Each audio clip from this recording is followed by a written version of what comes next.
Blog Talk Radio.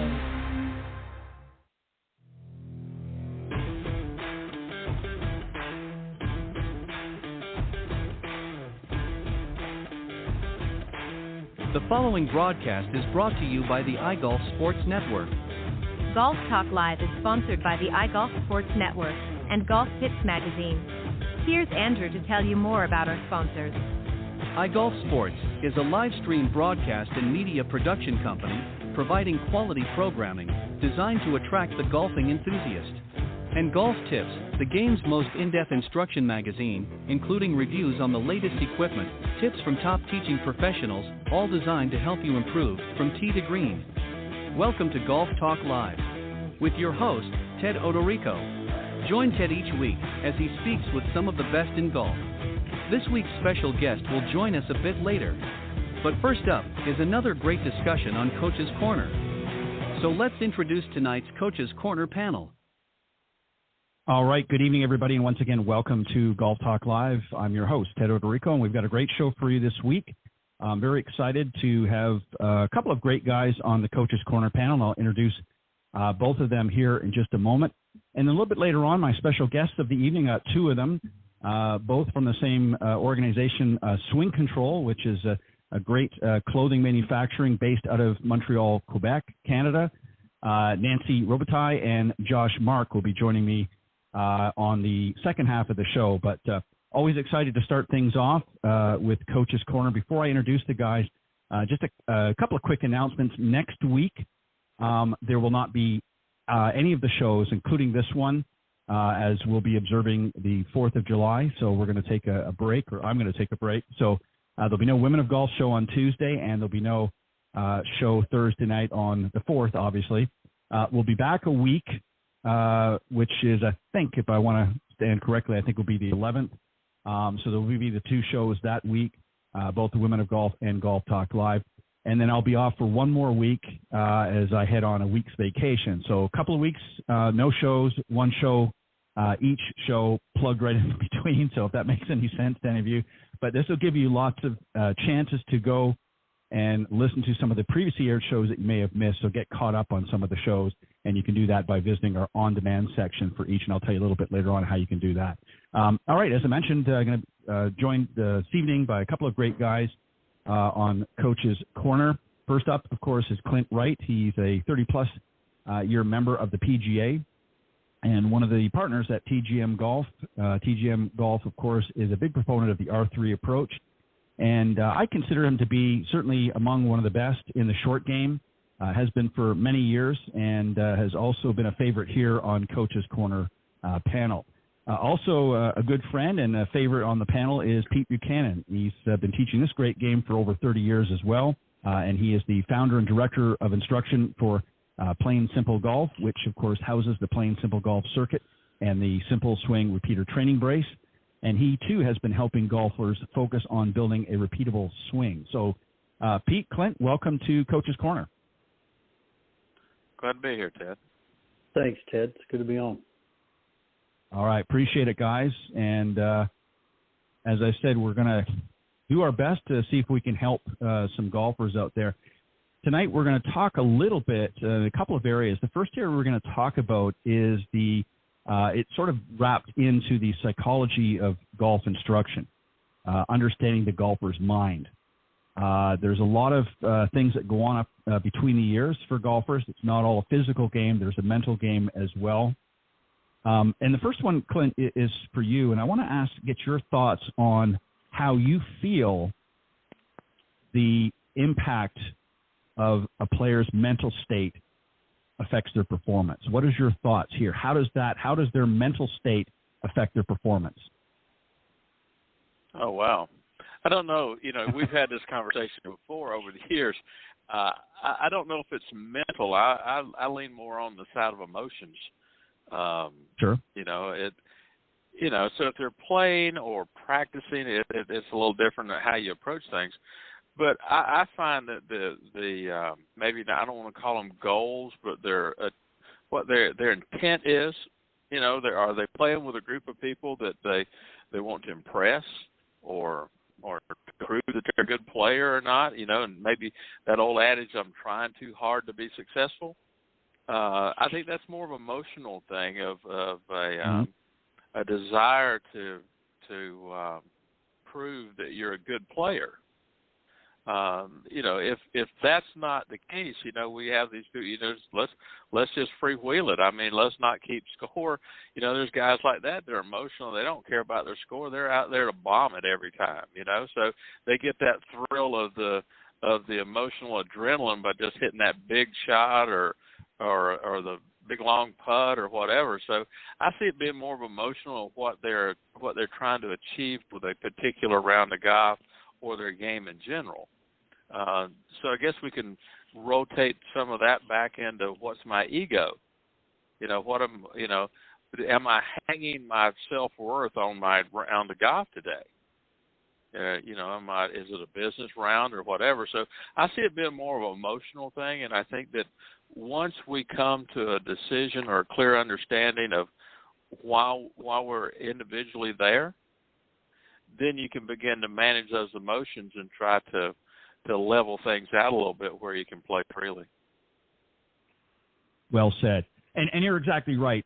Sort of encapsulated, if you will, into the mental state of a performance, of a golfer's performance, profoundly impact by their emotions. For instance, positive emotions, such as confidence, maybe excitement, can certainly enhance their focus and energy levels, leading to improved play overall. Conversely, obviously, negative emotions like fear, doubt, can create tension, disrupt concentration, and obviously result in poor decision making. So you're exactly right.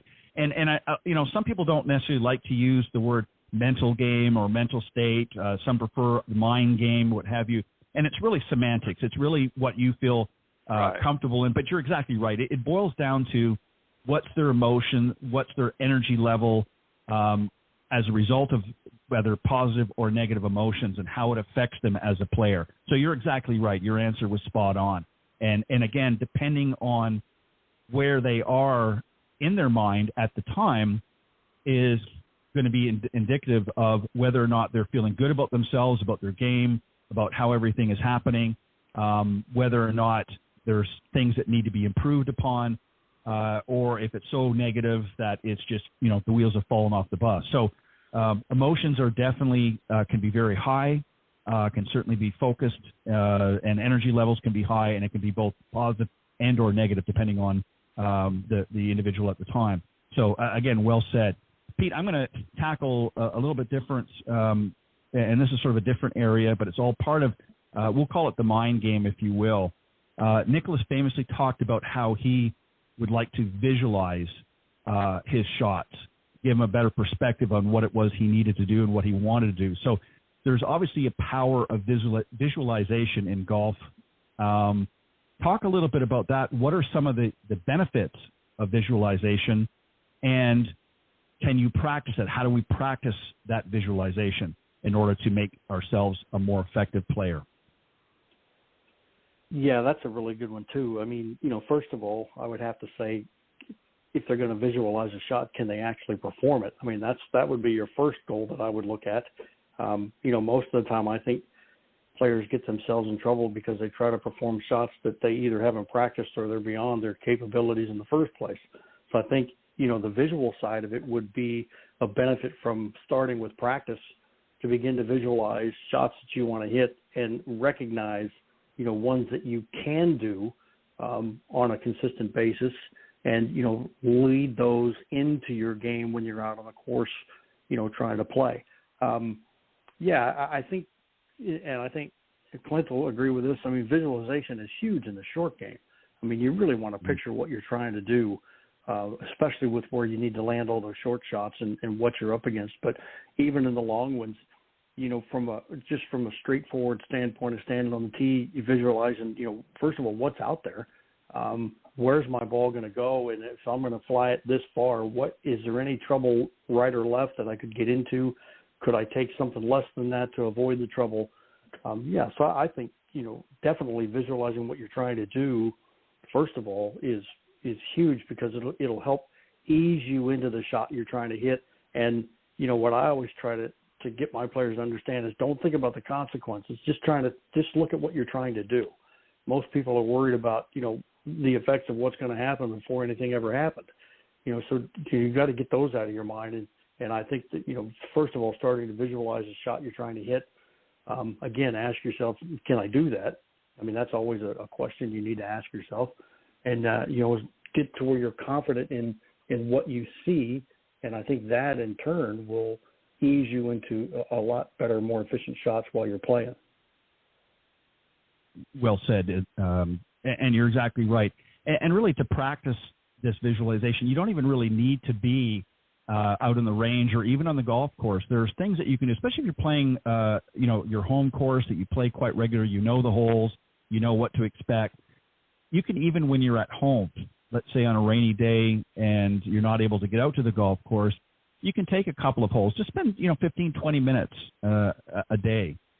Maybe this weekend you were planning on going out and getting a few rounds in, and it's calling for a lot of rain, so you've had to cancel.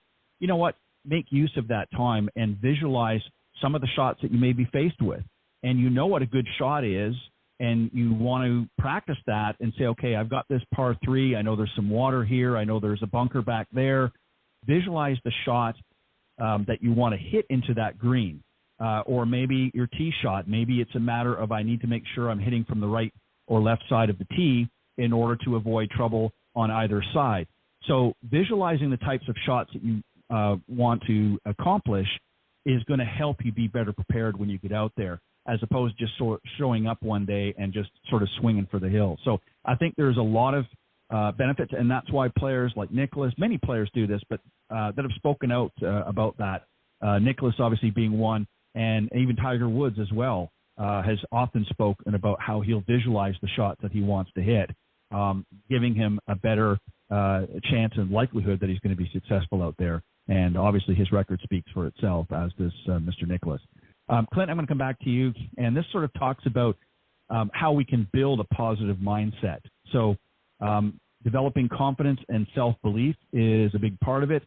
They're the cornerstones of a positive mindset in golf. Confidence stems from a golfer's trust in their abilities and preparation, while self-belief is the intrinsic conviction that they can succeed. So what are some things as an instructor that we could do to help develop some of these qualities?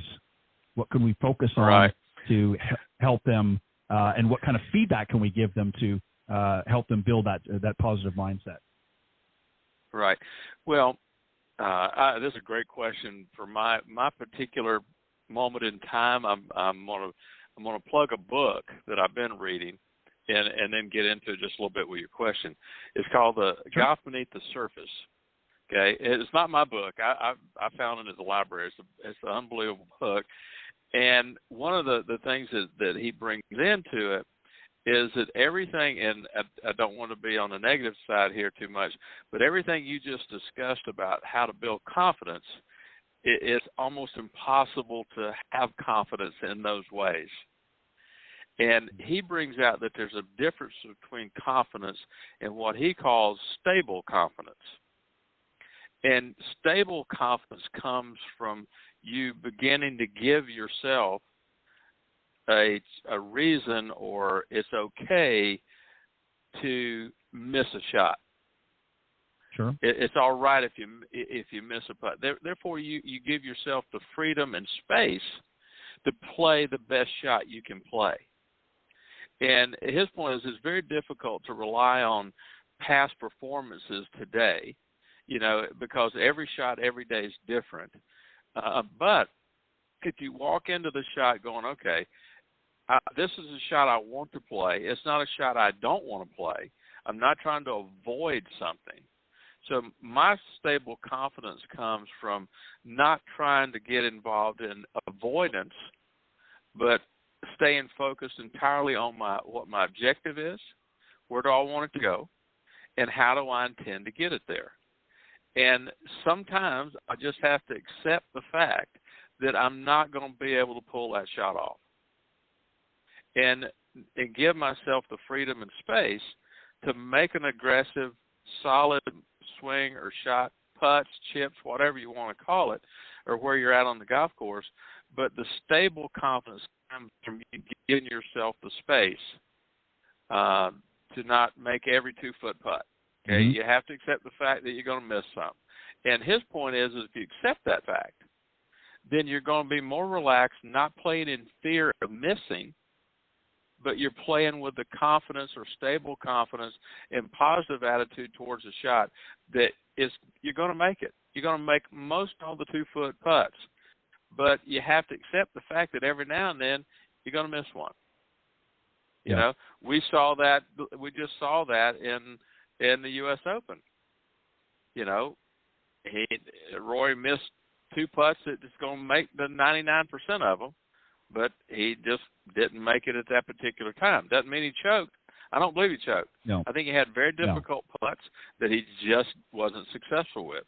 And so, therefore, confidence or stable confidence, whichever one you want to call it, comes from the inside to the point that gives you the space to play with a positive attitude, but also accepting the fact that every now and then you're not going to be able to achieve your objective.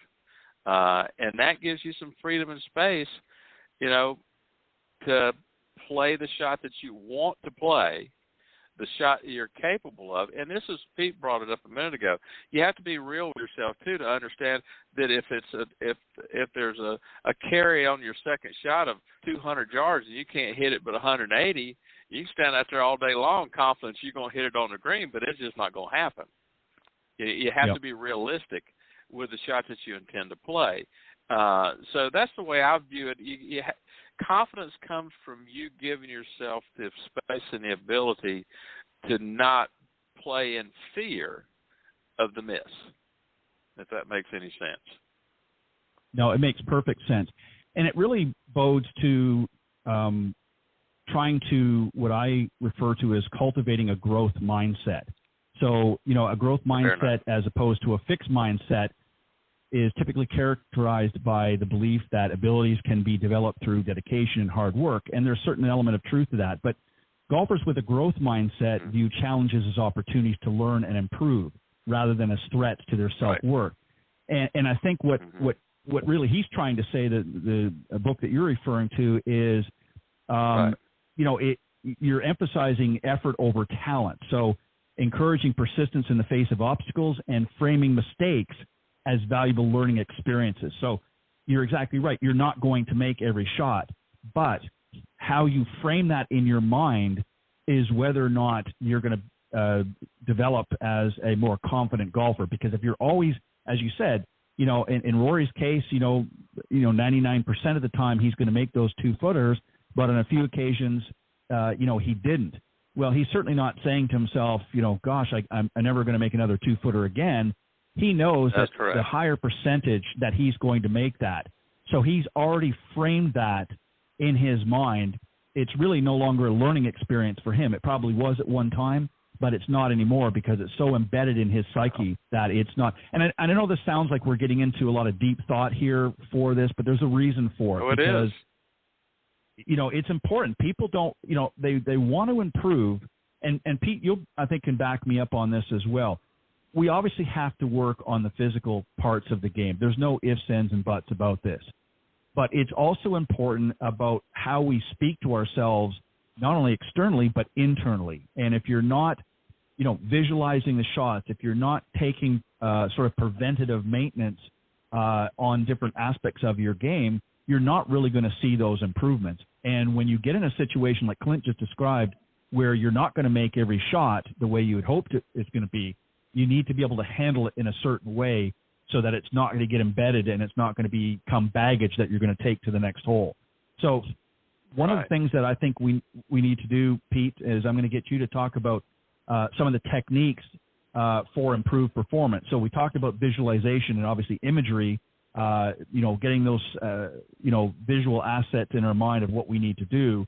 But we also need to find ways of developing focus and concentration. So what are some of the things that we can do to strengthen that? Because that's something that is going to help us handle pressure and stress when we get out in the golf course, is how we handle our focus and how we stay concentrated on what the task is at hand. So what are some thoughts here? Yeah, that definitely is something that many players fight. Trying to stay in the moment. The particular shot they're trying to hit. What's going on right now, and that's one of the things I try to get, especially the juniors, as we're molding them along, is to look at you're only going to play one shot at a time, so there's no reason to get ahead of yourself. So you need to be able to focus on the task at hand. What are we trying to do here? And, let's develop a routine of, okay, there's the ball, there's the lie. What am I up against? What am I trying to do? And now let's go through a process of how do I get myself ready to hit the particular shot that I'm going to picture.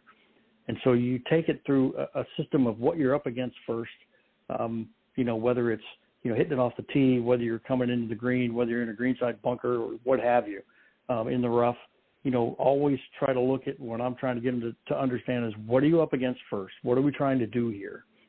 Picture what you want the ball to do.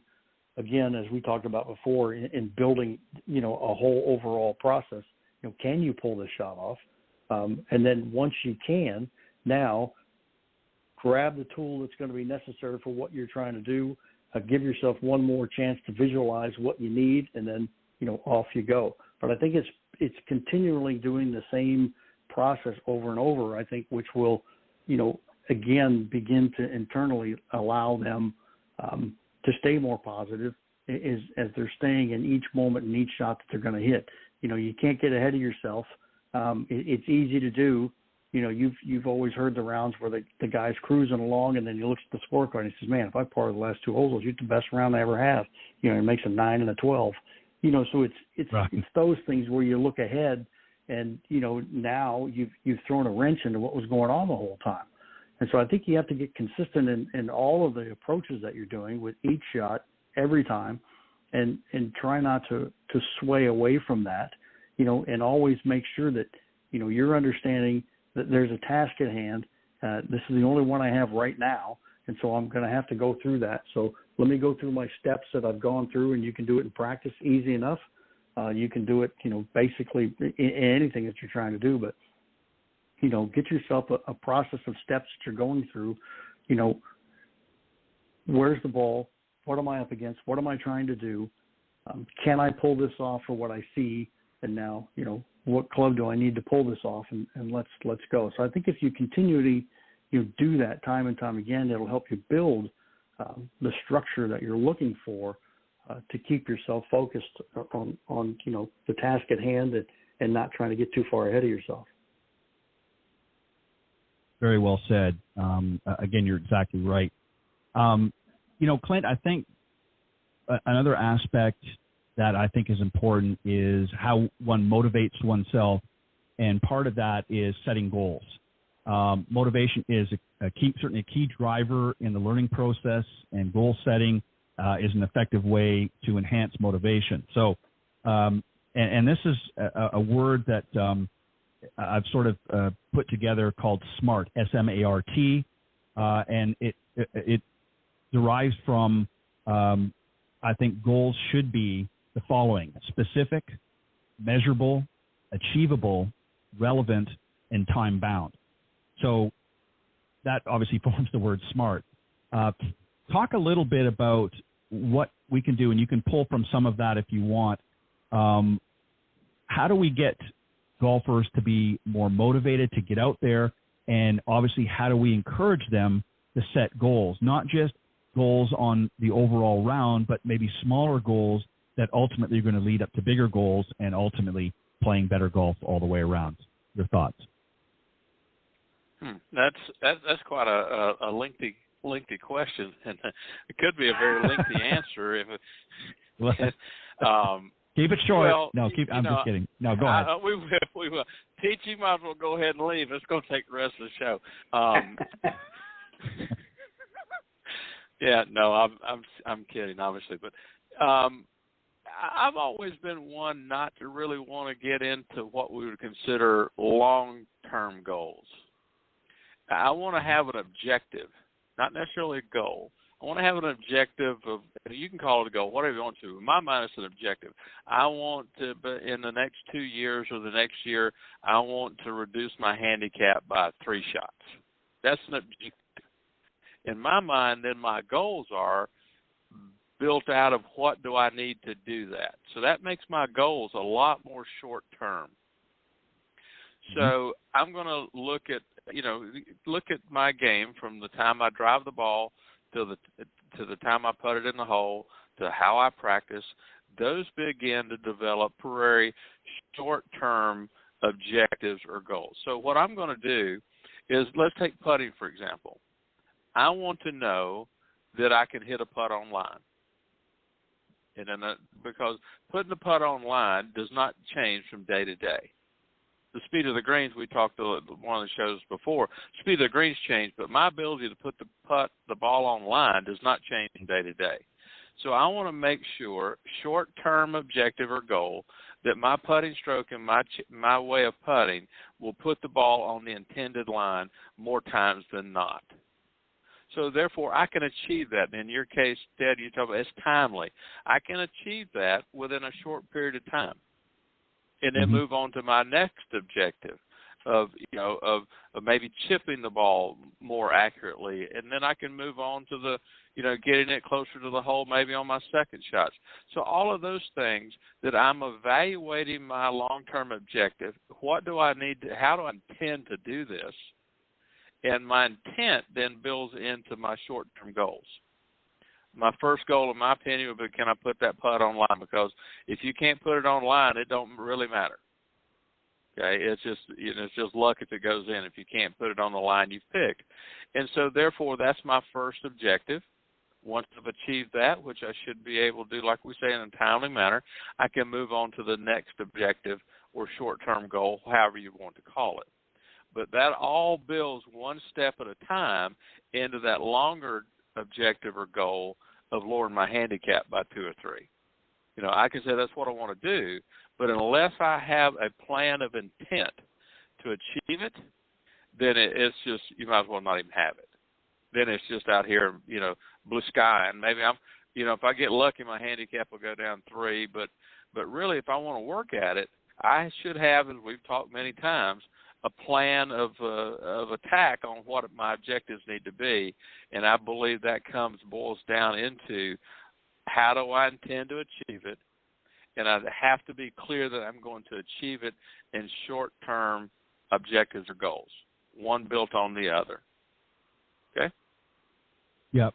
Very well said, and you certainly gave that in a timely fashion, so thank you for doing that. And Pete, you're lucky. You're welcome. You got some time left on the show. We can get you in for a few more questions at least. So, job well done. And Clint, you raise a really interesting point, and I agree 100% with you from the standpoint. I equate what you were just talking about with a flight of stairs. So the goal is I want to get to the top of the stairs. That's my long-term goal, and each step is an objective, a goal, whatever you want to say, is a much shorter, smaller goal. So each step, there's a task that I need to perform to get up that step. And ultimately, I want to get to the top. So however you want to formulate it, however you want to phrase it, really doesn't matter. You have to have, and again, just for the purpose of the conversation, some people might have it. Might be a longer-term goal is to reduce their handicap. Maybe it's just to become a more consistent player. Maybe it's just to have more fun at the game by being more confident in what my abilities are out in the golf course. That can be your longer-term goal. How do we get to that step or to that goal or to that long-term objective is really what's important. And I think, unfortunately, what you just described, Clint, is the opposite to what most people do. I think most people have a bunch of long goals, but they don't have the stepping stones, if you will, to get to those goals.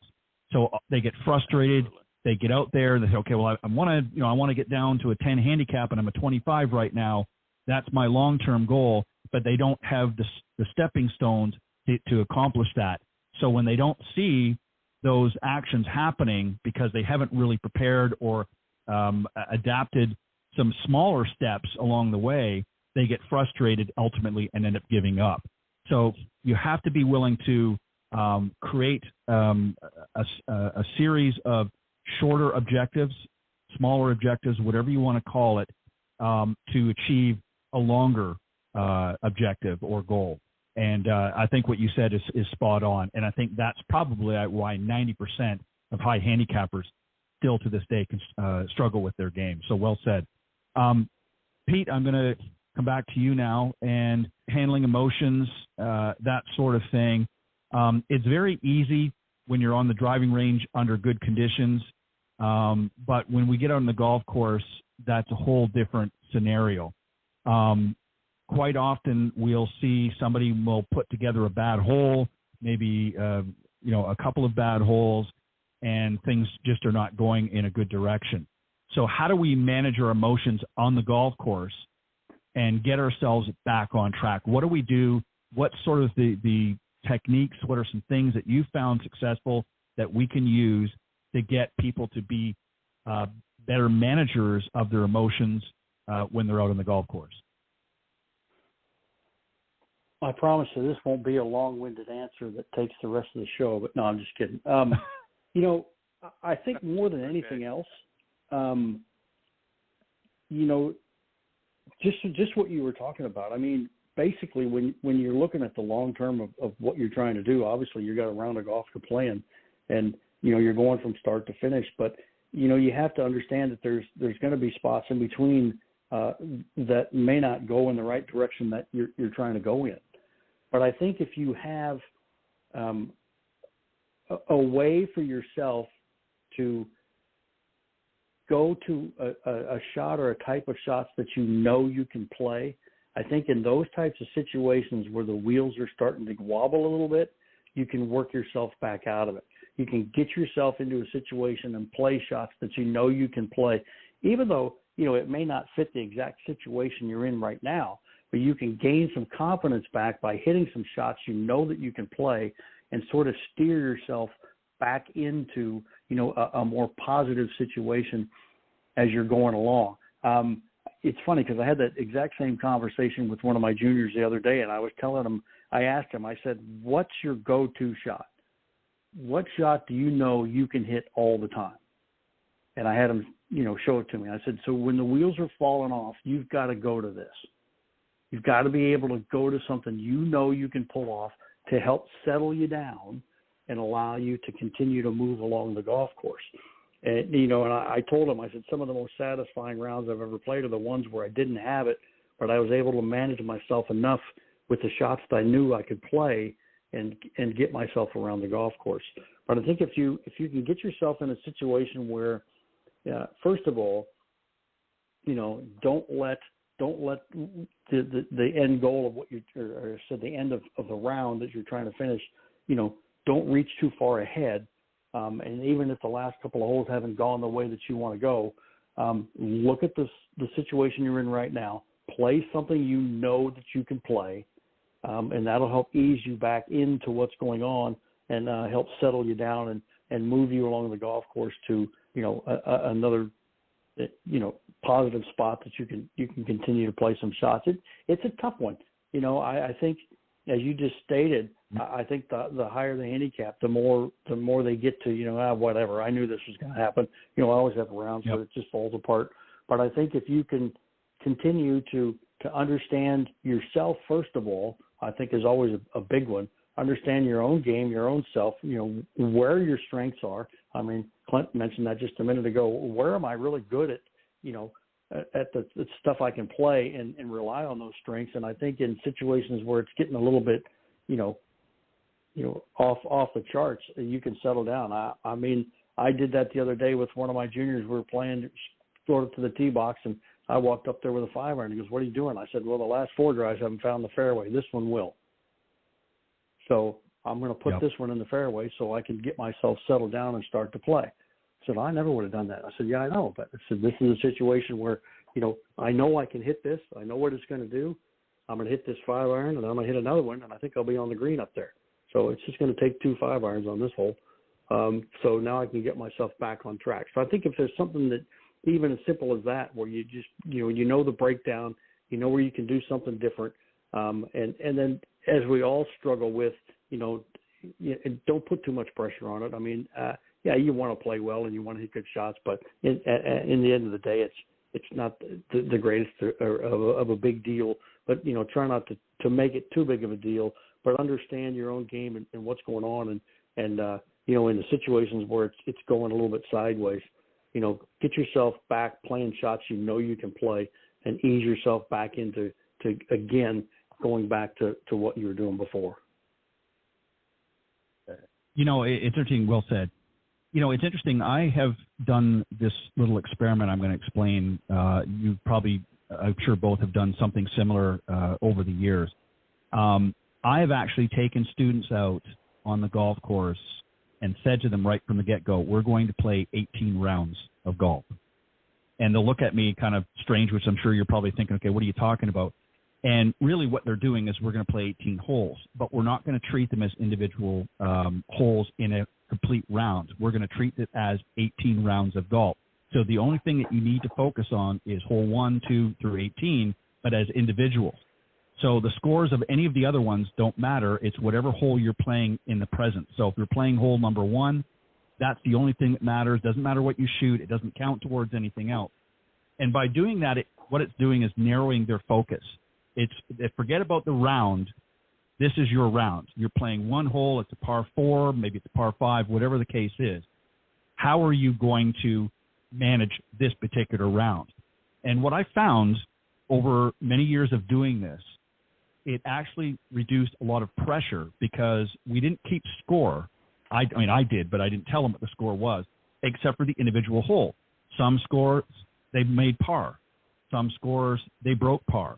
Some scores, they didn't. And that was it. But that round was over. And the purpose of doing that was to take their focus off of the 18 holes of golf or a round of golf and swap it out and make it into 18 rounds of golf. And what I found by doing that, they actually played more relaxed because once hole number 1 is over, it's gone. There's nothing you can do to change it, but we're not going to count it towards the next one or the next one and so on and so forth, and it's not going to be counted towards the 18. And I think what you have to do is distract players from getting in their own way. And it's kind of a, you know, call it whatever you want, a mind game, bait and switch, whatever. The purpose of it was to get them to be less focused on a round of golf and more focused on the individual holes. And if you do it in that manner, I've found it, at least for me, maybe you guys have done something similar, I don't know. I found it to be very, very effective in distracting them from the round itself. So I just wanted to throw that in there. Clint, I believe we're coming back to you. And if you guys want to comment on that, that's fine. Go ahead before we start. But Pete, let me, you can step in here too. To add on to that is that I've done, maybe you've done something very similar as well, is I would ask a student what time it was. Mm-hmm. And invariably back in the day, they'd look at their watch and say, well, no, that's not what I'm talking about. I said, the time is now. It's not tomorrow. It was not yesterday. The time's now. Mm-hmm. And it's not the last hole. It's not the next hole. It's now. That's what time it is. Yep. And as long as you can stay on time in the now, as we've had different ways of doing it, but as long as you can stay in time, then you're always focused on now. What is this shot or this hole mainly? I always roll it down to this shot. I really didn't expand it to the hole. It's more, it's now. This is what I've got, like Pete was talking about. What have I got to deal with? How am I going to try to accomplish it? That's now. So if I can stay in time, we achieve the same thing. Yep. Yeah. Exactly. Yeah. And you can frame. It's essentially the same thing. You can frame it any way you want, whatever. You're making really the same point as I am. Absolutely. Too many golfers are thinking ahead, or they're going back to last week's round. And they're bringing that, I always jokingly have said this many times on both of my shows, is I equate it to going to the airport and you're lugging your baggage. You're bringing baggage on your trip instead of putting it on the carousel and just going to the gate and getting on your plane. And when people bring a lot of baggage, they get weighed down, they get, stressed out. Am I going to make the flight? Whatever the case may be. there's a lot of anxiety that comes in it. So you need to leave that baggage behind and just play in the now, as you said. So well said. That's great. All right, I'm going to give you a quick question here, believe it or not. And I think the importance, and this is dealing with understanding golf performance and the assessment process. So talk a little bit about the importance, Clint, if you wouldn't mind, of performance and assessment. Why do we bother assessing their performance? It all really kind of rolls back to the previous question about, how do you, your goals and things of that nature. So if I need, in the beginning, I need to assess where I'm at. Okay. So that's the starting point. I don't want to assess it a week from now trying to figure out what. If I'm going to try to improve and understand where I need to focus my time and effort, then I need to be critiqued, some data that shows, okay, here's where I'm strong, here's where I'm weak. I want to improve my weaknesses and maintain my strengths. So as long as I can do some evaluating of that, then I can set those short-term goals, as we talked about before. So we look at it, we always called it was the PPA cycle. We want to prepare, we want to play, and then we want to analyze. All right, so I want to flip that around a little bit. I want to analyze it first, see where I'm at. Then I can practice the things that I think I need to, work on those, go out and perform. Then I can compare those analyses to my beginning. I have to have a baseline. So that's a real important thing for me is if you want to try to hit more greens, you need to know how many you're hitting now. You wouldn't know whether it's more or less if you didn't have a starting point.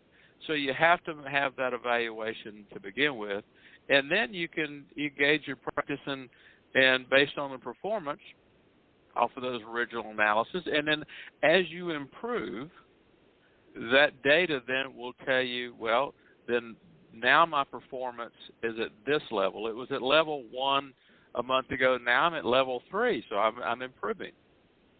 But I still have to have that level 1 data. So to me, it's very critical that if I'm starting on an improvement plan or something I want to do, I need to do that early analysis and have that information in order to gauge my performance either on a round or maybe a week or over a month's time. I like over a month. Now, one round is a one-off. You could be good, could be bad. But over a period of time, there's trends that show up. So in order to be able to identify those trends, I have to have a starting point. So to me, that's the importance of the performance and then the analysis from the beginning. I think a lot of people kind of hit that in the middle of it instead of from the beginning. You're exactly right, and actually, without even realizing it, you just gave the answer to the question I was going to ask Pete, and that was really to talk about interpreting golf. I'm just kidding around. Golf statistics. He saved you. Yeah, we're going to talk, and I don't need you to expand because that's really what we're talking about. Obviously, golf statistics offer a wealth of information about a player's performance, and I know that's what you're talking about. Things like how many greens in regulation, their driving accuracy, things like that. So those valuable statistics are things that a coach and player must be able to discern the sort of significance of these different statistics and then prioritize them based on the golfer's individual game plan and goals. So obviously if they're struggling on the putting green, that's going to be a priority maybe over another area of their game that's maybe they're playing a little bit better. So I know that's essentially what you were talking about without actually coming out and saying it. So Pete, I'm not going to get you to sort of repeat that. But what you can do is talk about giving the feedback as a result of a performance assessment. So once you've gathered the information, you've collated everything together, and now you're sitting down, you're talking with your player, how are you going to take that apart and turn this into a positive feedback or constructive feedback, which is obviously an integral part of the performance assessment process. So take it from there. Clint's gathered all the data for you. He's handed it off to you. He's given you the player. Now you're going to go in there and you're going to work with them. How do we move forward based on the data that you've been given? Well, first and foremost, you have to look at, based on the data, where do they perform the best? And you always want to highlight to show them. And I think, a classic example of that, I had one the other day to where one of my juniors was a little bit upset that he didn't putt as well as he had been. And I went the other direction. I said, well, you hit 17 greens. And I said, so you're going to have more putts just because of that. When you're chipping up and putting them close in one putt, and now you're hitting at 40 feet, but you hit a green. I said, so now the positive thing is we got to work on some longer putts. If you're going to be hitting more greens, you're going to have more opportunities for more putts. So don't look at that as a negative that you had more putts overall. You're going to have more putts overall because you hit more greens. So sometimes, where you would chip it, and now you got a longer putt. So now let's turn that into, okay, your putting's not bad from 10 to 15 feet, but it wasn't as great from 40. So now let's start working at 40 or 50 feet. How are we going to, change that and make those more productive? But understanding that, there could be a great positive on one section, which may affect another section and make it not look as good. But you have to understand how those trends move around. If you hit more greens, you're going to have more putts. That's just the way it is. They've gone round and round on the tour about, how they've calculated, putts per green and regulation. They've started to do that instead of just overall putts, because Morris Satowski won the overall putts every year because he only hit 3 greens in regulation on average. So he was going to have fewer putts than anybody. Got up and down from everywhere. So that really wasn't as great of a stat when you're looking at, total putts. But you have to look at it from, the concept of, where are the strengths? That's the positive side. You hit 12 fairways. That's fantastic. I mean, that's one of your big goals. And using that information based on if we've done the homework before, like Clint was talking about, and we know what those goals are, how did that round fit into some of those, goals that they're trying to achieve? And that's always can be a big positive when you're looking at that information based on, where that particular player is trending or trying to go to, where their strengths and weaknesses are. And then you have to take the weaknesses and show them that say, hey, the positive side of this is now we've got something concrete to work on because we can see it. We can see where the scoring isn't as good as it should be. And now let's get a game plan together to take that side and make it perform a little bit better. And, then we can get your overall score up. And I think that in itself can turn everything into a positive situation instead of a negative one. So there's always parts of the round that affect other parts. And so if you can get them to understand that, I think that helps ease, the overall basis of what happened. So, I always try to make sure it's as, especially from a standpoint of let's look at the performance and then, where are we going to take it from here? What's our game plan next? And I think that'll keep it more positive overall. I couldn't agree more. Well said. We're going to move on just in the last few minutes here. I'm going to split this up in 2 different questions, but we're going to talk about understanding some of the golf challenges that players are faced with. So, golf, as we all know, is a sport that demands a blend of technical skill, physical fitness, and mental fortitude.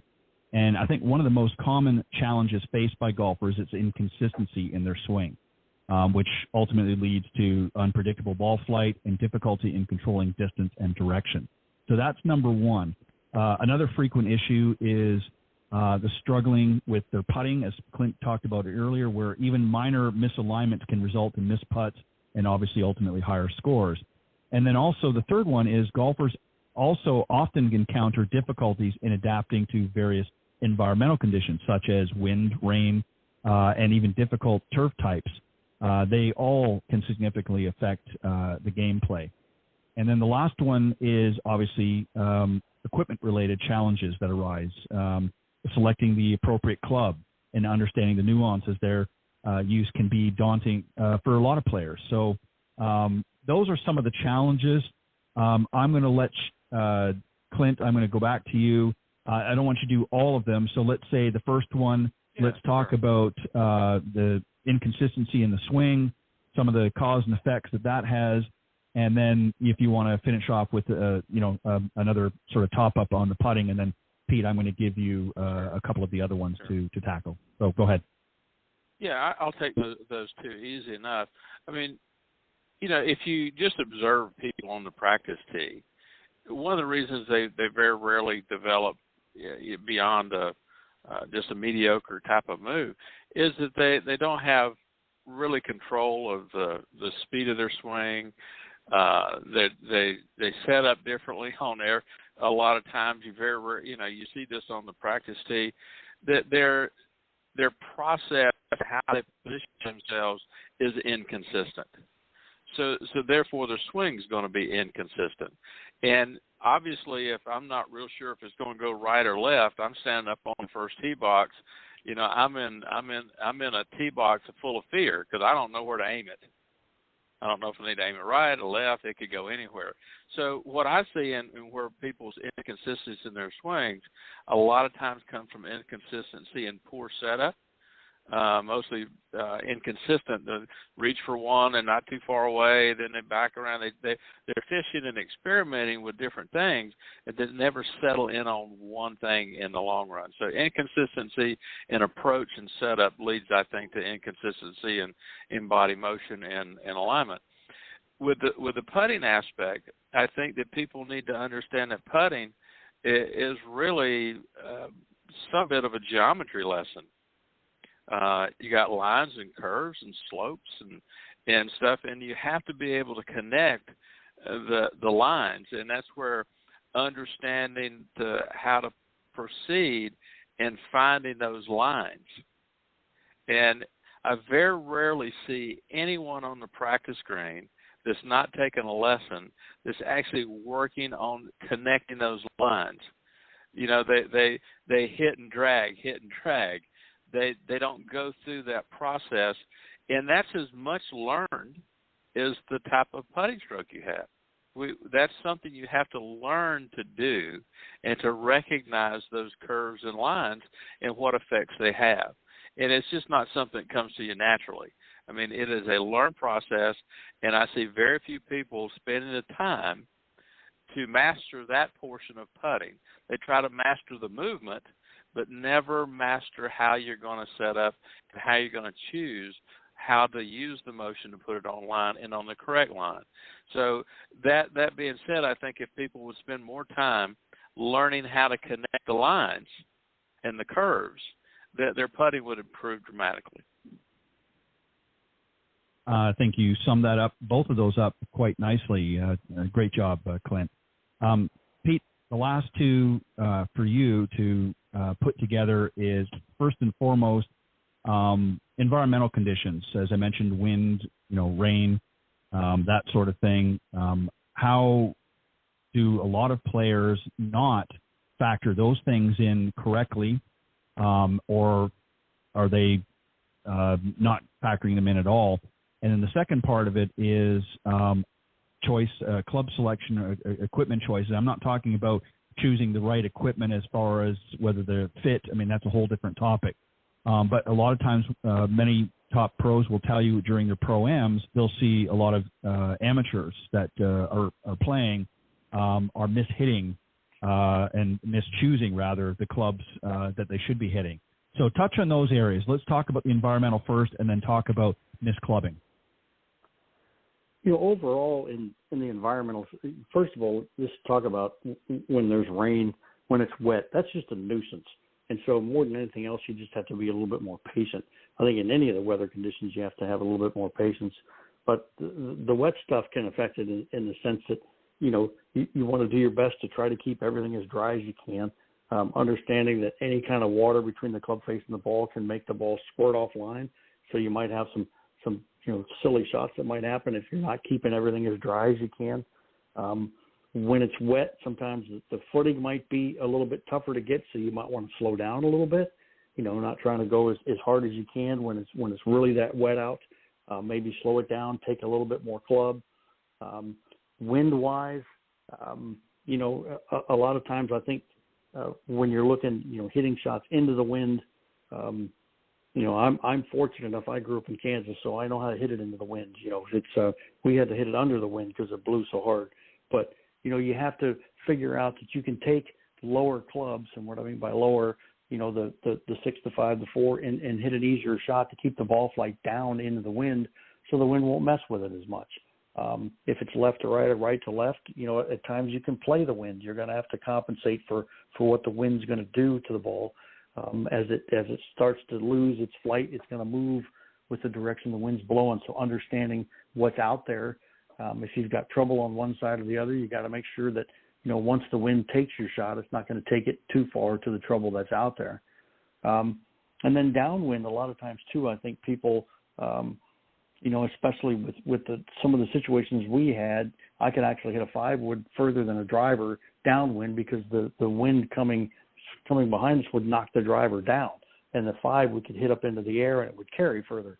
So sometimes understanding what the wind conditions can help or hurt depending on what golf club you're picking can make that easier to adapt in that type of wind situation. And then, choosing the right club, a lot of that just comes in what we were just talking about. But I think more than anything else, I did this challenge to my brother's group back in Kansas, and I told them, I said, I want you to go out today and I want you to take 2 more irons on every shot than you normally would going into the greens. And I want you to write down how many greens you actually hit it over the green. And when they got done, they came back and, one had 2 and one had 1 and some had none. And some had, I hit more greens today than I ever have because they've never been taking the right club in the first place. They're always short versus long. Right. And so, it's understanding that, I know that, 10 years ago you hit a 6-iron on that green, but that was 10 years ago. You got to understand where you are now and selecting the right club for the situation. I always say the more down into something you go, the more loft you need to get out of it. So if the ball gets down in the rough, you don't want to take a straight-faced iron to try to hit it out of there. You'll just drive it more in the rough. So get some loft in your hand and play that ball back into position, and I think that's a more appropriate club. Around the greens, everybody likes to hit that high lob shot that goes nowhere, but I think more times than not, the closer you keep it to the ground, the better off you're going to be. Always putt it first. If you can't putt it, chip it. And then if you can't chip it, you're going to have to pitch. But, I would always go in that road first, trying to keep the ball closer to the ground. I think around the greens is more helpful from what I've seen. Some of those shots are nice to play, but I think also looking at the conditions on how your ball sits. Many, many times I watch players trying to hit a 3-wood off a line in the fairway that just is not conducive to hitting 3-wood. The ball's too close to the ground.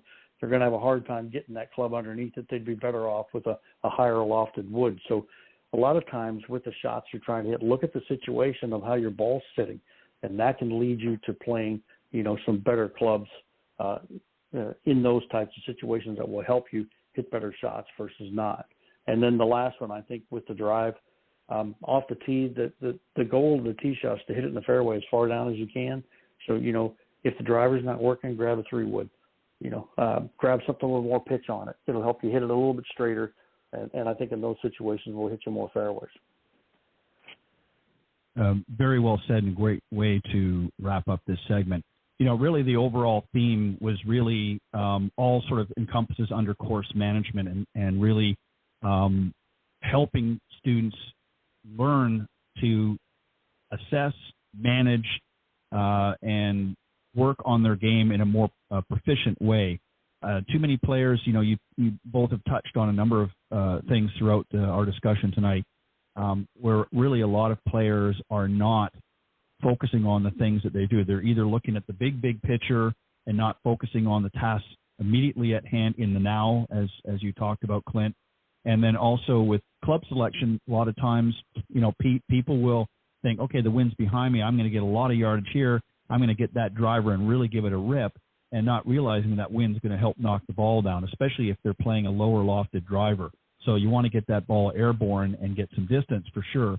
But also, too, playing in different conditions, it's all about getting the ball in the right position, setting yourself up for the next shot. And if you're just sort of swiping at it and not really putting any thought into things, and allowing your emotions to get the better of you, just because your buddy's pulled his driver out, that doesn't mean you have to pull yours out. So there's a lot of factors that go involved. And that's really some of the things that we were touching on tonight. So great job. As always, going to give you guys a chance to let the folks know the best way to reach out if they want to connect with you and send you an email or what have you. Clint, you go first, and then Pete. Yeah, sure. Pete, it's been fun. I'm glad. I'm sorry I got a little long-winded a few times there, but I do always enjoy the show. I wouldn't expect anything different. Yeah, I understand. Ted, what you just said, it's not about course management. It's not about game management. It's how we manage ourselves. And if we can manage ourselves better, then everything else works better. So, ClintGolf001@yahoo.com, and Ted and Pete, I certainly enjoy the show. Thanks for inviting me to be part of it. Always a pleasure, Clint. Thank you very much. Pete, go ahead. Yeah, thanks, Ted. And Clint, it's always great being on with you. It's always great discussions. They can reach me at PeteBuchananGolf.com. All my information's out there. And as I've always said, just reach out, let's start a conversation, and let's see how we can improve your golf game. Sounds good. Thank you for always bringing your best. And since I'm not going to have a show next week, and you guys aren't going to be on it anyways, if I did, but happy 4th of July. You guys have a great holiday weekend. Be safe, and hopefully you'll get out there and play some golf. But thanks, guys, for always doing your best on the show, and always a pleasure to have you two on here. So thanks, guys. Have a great holiday weekend. All right. You Very too. good. Thanks, Ted. Good night, everybody. All right. See you guys. All right, that was Pete Buchanan and Clint Wright joining me on the Coach's Corner panel. We're going to take a quick break, and then I'll be back with tonight's special guests.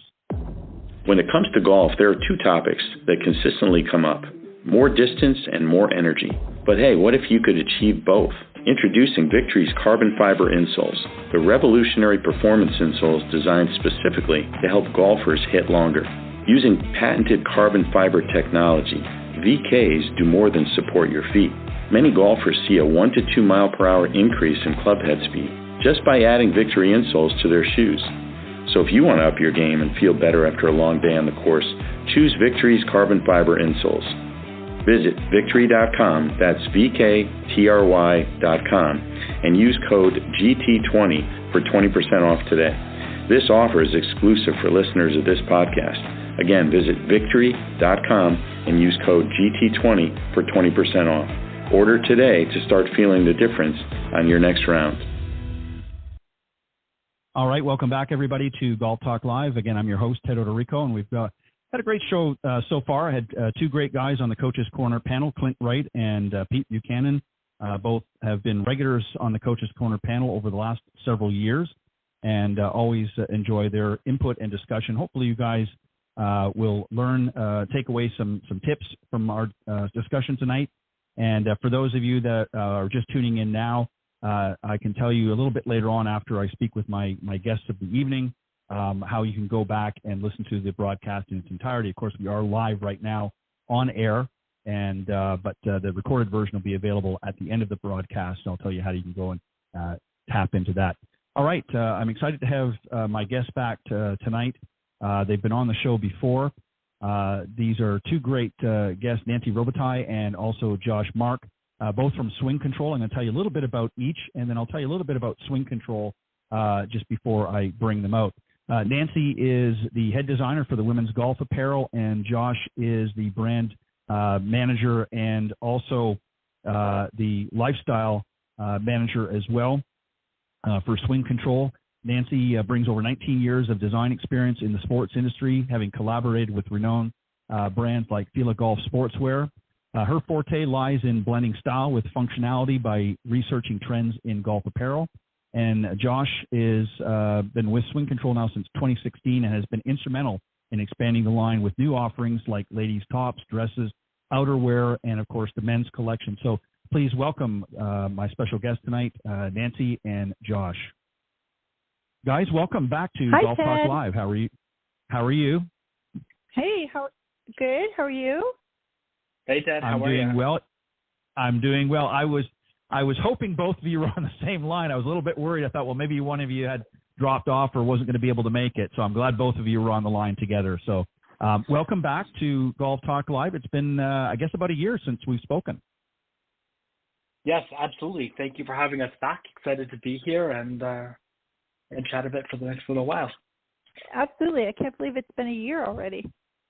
Time goes by quick. I know. It's just that I always look at it, unfortunately. I try to stay positive, but for me, I always look at it means I'm getting a year older. So I don't know. I'm going to have to, given my conversation earlier in tonight's broadcast, I'm going to have to change my mindset a little bit and look at it from a different perspective. But glad to have you guys join me. I'm going to just very quickly let the audience know a little bit about Swing Control, and then we're going to get into tonight's discussion. So as I mentioned, both of you are with Swing Control, and it's an international golf apparel and lifestyle brand, headquarters in Montreal, Canada, beautiful city. If you've never been, you need to go and visit. Its origins evolved from a lifelong love of golf combined with a fierce passion for fashion.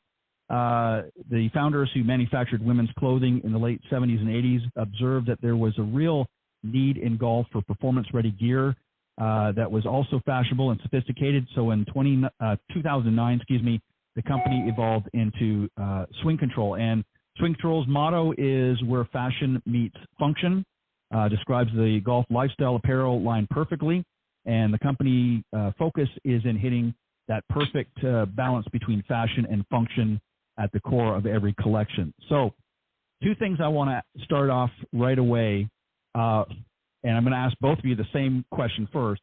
What was it about Swing Control, Nancy? I'm going to start with you ladies first, that really hit the mark for you. What was it about Swing Control that you really enjoy? Oh, that's a good question. What I really liked when I first started with Swing Control is, first of all, it's only been about a year that I've been with the company. I love the fact that they already had a great following. It's almost like a cult following. Women just know the fit. So whenever whenever I see anybody with a product on or whatever, that's the first thing they'll say is that our fit is amazing. And then the second thing they'll say is just the styling is fantastic. So we always have these really great prints. And this season for 2025, we are introducing a bunch of new prints that we created ourselves on this fantastic fabric called Air Spun. It's going to be amazing. But what really brought me to the group was they are so cohesive, and it's a fantastic atmosphere. It's rare in the fashion industry that you find a bunch of people that work so well together. So I think that's a great answer. Oh, it looks like I just lost the 2 of you, so hopefully you'll call back in. Very interesting answer. I'm just going to speak while I wait for them to call back in, and then I'll get Josh to give his remarks. But, I think that's so important, what she just said, how important it is that you have to really understand the company that you're working for, and you have to have that sort of vibe, if you will, of everybody sort of working together as a team and being able to sort of feed off of one another. So not just in the designing aspect, but in the marketing and so forth. So it's a very cohesive and a very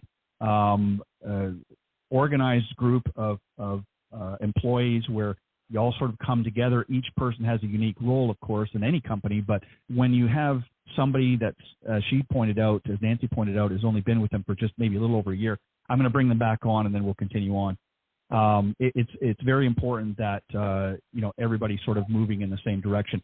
I was just sort of filling in. Well, unfortunately, you guys got bumped off somehow, but welcome back, first off, and I apologize for that. I'm not sure what happened. Sorry about that. Yeah, no problem. So I was just saying, Nancy. Yeah, no problem. Thank you. I was just saying, Nancy. No. I heard everything. You got everything out, and then it went right after that when I was just about to ask Josh. So I was just sort of filling in based on something that you had said. And that is, I like when you answered that you really kind of liked the vibe that you got from Swing Control. I mean, you've been there for just a little over a year, but you obviously sensed that you have a great group of people there, and it's very, very important in any company, but particularly in what you're doing, because it's not just the people designing the clothes and the marketing, that everybody has to the oars have to be in the water rowing in the same direction, and you have to work as a team. There's no really individual per se when you're trying to develop an effective and a successful company, and you obviously articulated that very well in your response. So Josh, the same question for you. You've been with Swing Control a little bit longer. Back in 2016 you joined them. What has it meant for you to be a part of this? Because obviously you have a lot of experience in what you do, what is it about swing control that hits the high marks for you? Still a really good question. So I think, touching on what Nancy said, joining the company, it was really the leadership that I really connected with and felt that, they were it was a great fit. They're great people, family-owned business. They've been in the business for decades. And, again, as Nancy said, it's so rare to find such special people, and that's good special, not special, just to clarify, to find people that are just, that wonderful and caring, and are able to retain employees for over 30 years. Like in this industry, that's just not heard of. So that was something that was really important to me. And then just sort of watching the passion from our owner. This brand is his little baby, which is, really exciting because we've got all the support that we could ever ask for and then some from him. And just really seeing the brand naturally grow and evolve and sort of turn from, 6 or 7 prints offered in a few different bodies of, pants and skirts and shorts only to a full collection over the last 8 years. It's been really remarkable. And just seeing, looking at social media and seeing so many more of our really identifiable prints showing up in social media from different events and different clubs and tournaments and seminars and whatnot, just all the way across the board. We're really starting to see reach, which is really exciting. So yeah, just really to see the natural growth and it's been great to see. Well said, Josh. Thank you for that. And you're exactly right. And I'm going to come back to you in a second because I want to talk about, because, it is not just a golf apparel company. It's a lifestyle brand as well. And there's a lot of correlation there. So I'm going to get to you in a minute, Josh. But I want to go back to you, Nancy, just to sort of piggyback off of something that Josh said, where, he appreciates the owner and sort of the freedoms that you guys have to do what you need to do. You're there to do, obviously, a job, but it's not really feel like a job because you're obviously having fun doing it. And as the old saying goes, when you enjoy what you're doing, it doesn't feel like a job. And, you're participating in the growth and development of that for you to really be able to just get in there every day and do what it is that you want to do without having all of the pressures and that, and just knowing that the owner, I guess for lack of better words, kind of has your back. It's rare that happens. A lot of times it's committees and you have to go through a whole bunch of discussion. And while we do that, we have the freedom to make the choices that we want to make that and direct ahead in a direction that we think is the best for us and for the company. And Josh and I get to actually choose that direction.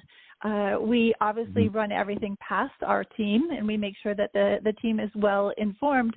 But it's rare that you have that opportunity. So for me to come into the office and to have such freedom, that gives me the opportunity to design and be really creative and be really thoughtful. And like for this season, we really brainstormed. And so for fall 24, we decided that we needed some really different prints and some very different styling. But for spring, summer, and fall 25, we created these new prints, and we actually decided to go in a different direction for us. We've decided that we're going to head more into teams, and we're going to make things that really are more golf-centric. So not only is it lifestyle, it's really meant to be worn on the course.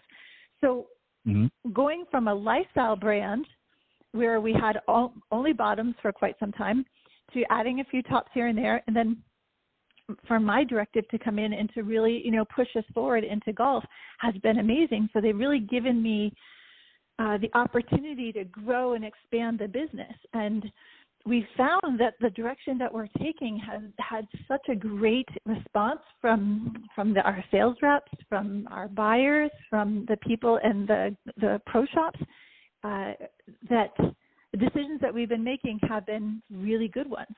So it's really important for me to come in and know that I have such a great team to work with. We've got each other's back. We know where we're headed.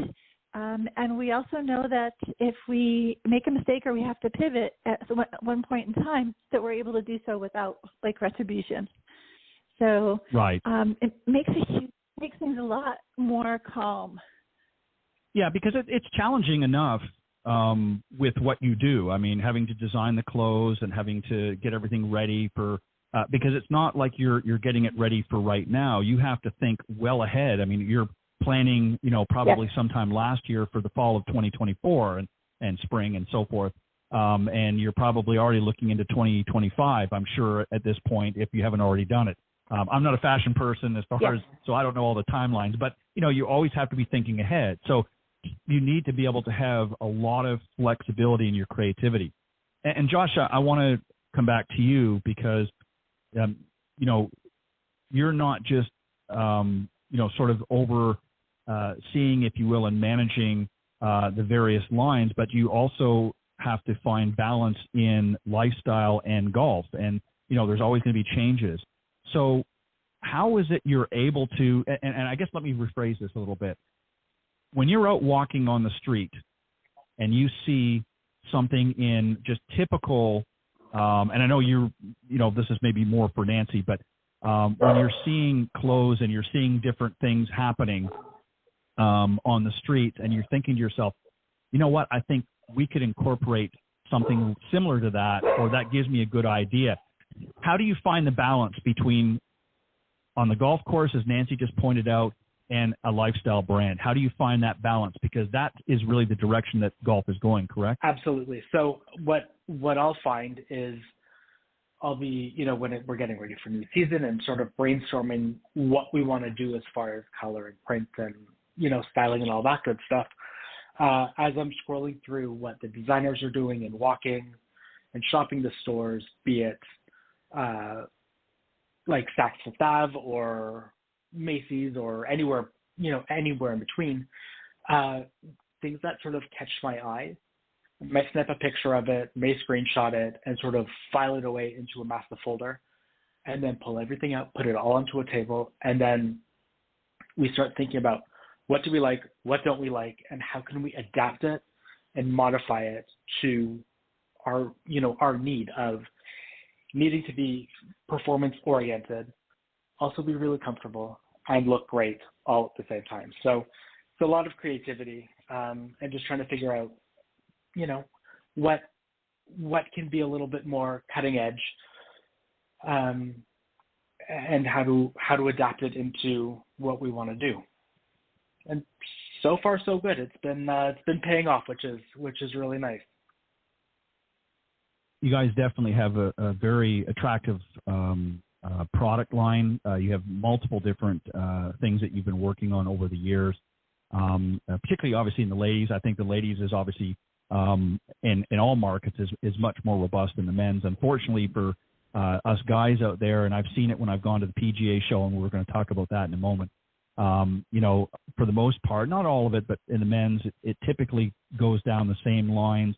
I think we're not as a whole, willing to take as much chances with our fashion as the ladies are. And I think that is sort of held back. But we're seeing companies like yours that are being much more fashion forward and saying, hey, you know what, the guys need to step it up a little bit and look the part on the golf course as well, and not just sort of with the tried and true sort of typical, outerwear that they've been doing for years. So I know you guys have been working hard on that as well. Nancy, talk about, if you wouldn't mind, I mentioned the autumn and sort of the winter collection. That was something that was released at the PGA show, which is important to you. What's unique about this collection, and what can the consumers, I guess, look for in that collection? What is going to be new and exciting for them to see in the autumn and winter of 2024? For autumn and winter 2024 was my first collection. So when I came in, I had about 3 weeks we put the collection together, and it's based around a black floral pattern that I had first seen.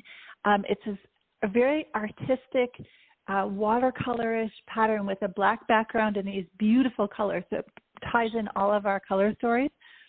And it's we created a skirt, a couple of tops with it, a short sleeve and a sleeveless, and a jacket that goes with it. So we've added. That was the start of the collection, and then we added all these other great patterns around it. So we have like a snakeskin pattern pant that has zippered pockets. It's really cool. That would look amazing on the course and look great afterwards for having a cocktail in the bar. We have a skirt of the same. It would be perfect with, beautiful black golf shoes and then, boots after. So that's what the idea was really to kind of create a bridge collection moving forward, into more golf centric, but really something that was able to cross that divide. And we've had such great success with it. We've had these great, amazing plaid pants. It's our desert plaid. They have just been flying out of the warehouse, and so I guess the most important thing is that we created the collection to, bridge the distance between what we need to do to push us more into golf, but just to, obviously keep our lifestyle, but also to bring in softer fabrics that stretch a lot, that move with you. And that's what we've brought forward too into 2025 is just this great air spun fabric, or our wonderful, really light cloud fabric. So we have all these amazing fabrics that work really well, that are moisture wicking and have UV protection and are breathable. So they're really mechanically working for you, but they also look great as if you're just going shopping, or you're picking up the kids, or you're having a drink after golf, or, you're just enjoying yourself. It's just about a lifestyle. For women, golf is a lifestyle, and we really need to focus on it completely differently than men. Like men go and they play for 4 hours and they have a great time, and it's really then they're off the course and they change their clothes and they're doing things either back to the office or to at home. Where women often wear the same thing through the day, and that's the idea, is to carry the clothing through the day, so you can play. And you can pick up the kids, and you can go for a drink, and you can, make dinner, and you have a great night out. And that's the idea. This is what we really want to focus on for fall 2024. Yeah, I think it's so important, because you're exactly right. I think we're seeing, and it has been happening now for a little while, a trend in golf, particularly again on the ladies' side, where they're wanting to have versatility. They don't want to just have something that they can only wear in the golf course.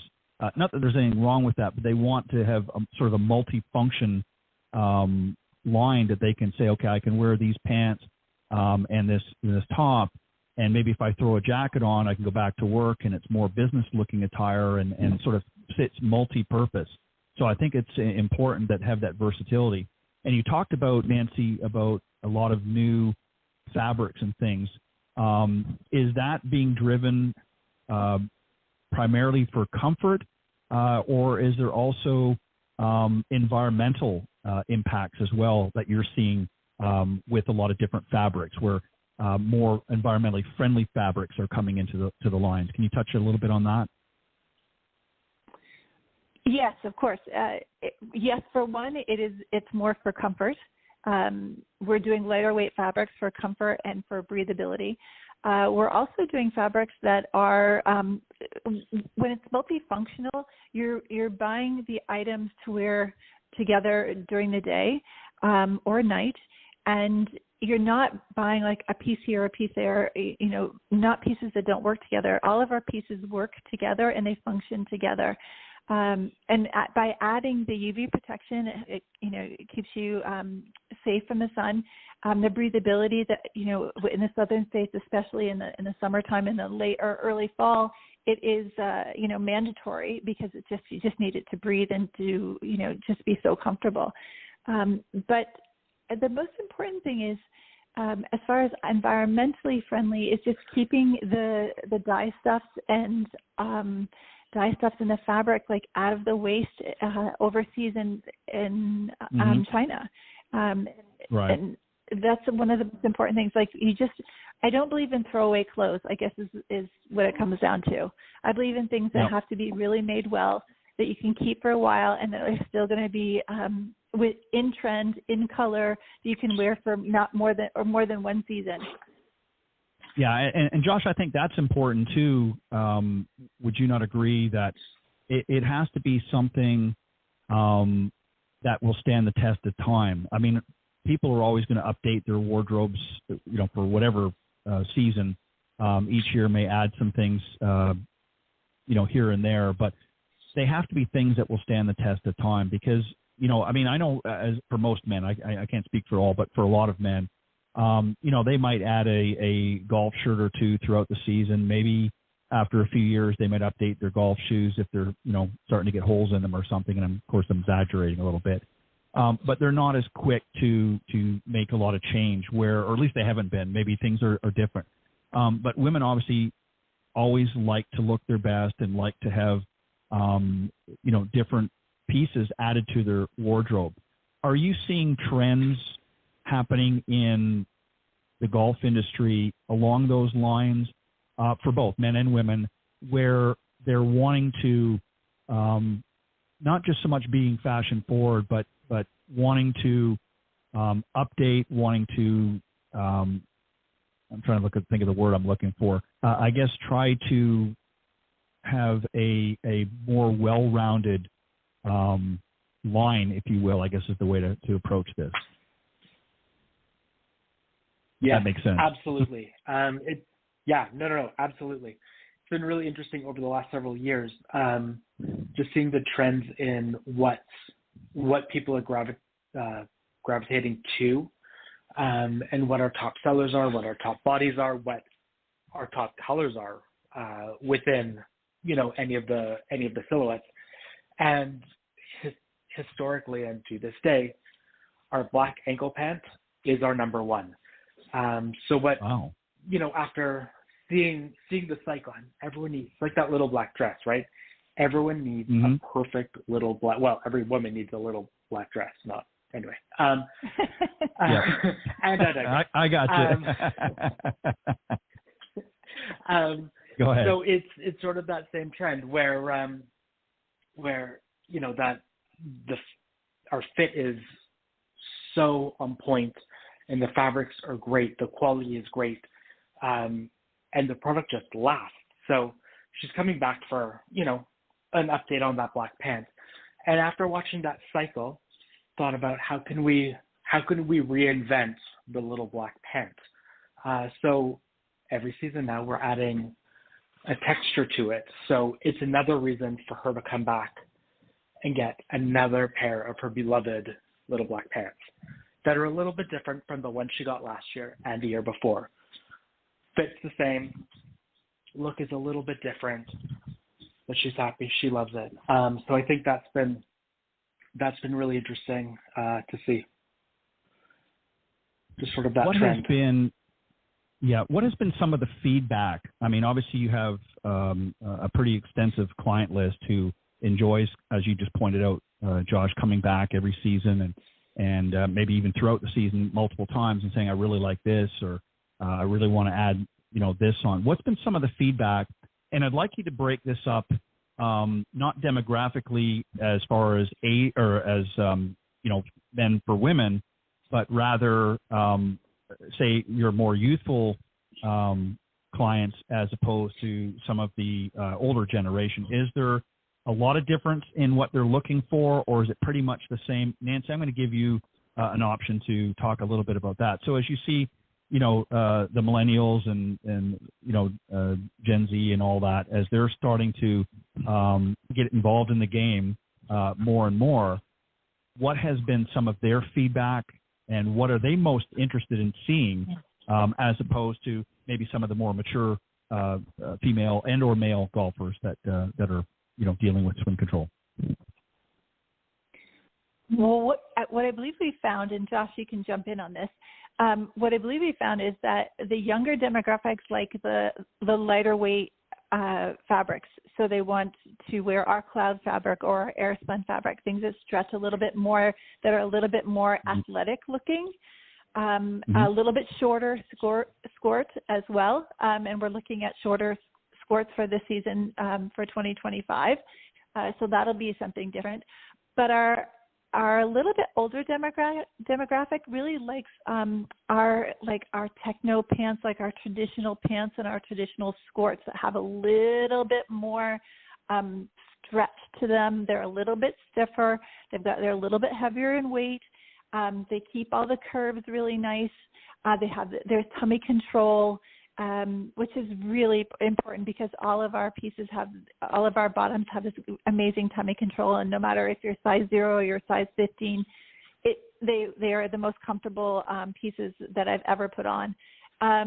So I think it's more like the older the client, it's a little bit more traditional, and the younger client is a little bit more, looking into like, oh, okay, this is a lighter fabric. I can be outside with this, and it's got UV protection, or it's breathable, or there's all kinds of the features that are added, and I think that's where the division is slightly. Josh, would you agree? Is that what we found, or do you find it could be something else? No, I think that's definitely the direction for it. What I found really interesting over the last couple of years, as well, is watching the overall trend in the industry of skirts and shorts getting shorter. For several years, we offered 18 and 20-inch skirts, and then all of a sudden, and I think in part thanks to COVID and a whole bunch of younger people coming to the sport, and in turn, a whole bunch of newer emerging brands, coming into the arena. They were pushing shorter, they were pushing slimmer fits. And I think a lot of the ladies, young and older, were saying, I'm 5'3", an 18-inch skirt is a lot of fabric for me. I'm petite. Right. That's to my knee. I don't necessarily want that. So even the older demographic, who we weren't expecting to want shorter, are seeming to be moving in that direction because it fits them better. 100%. And they're more comfortable. Yeah. Yes. I would agree with that. Which has just been really interesting. Yeah. I think, it's like anything. I mean, you have such a broad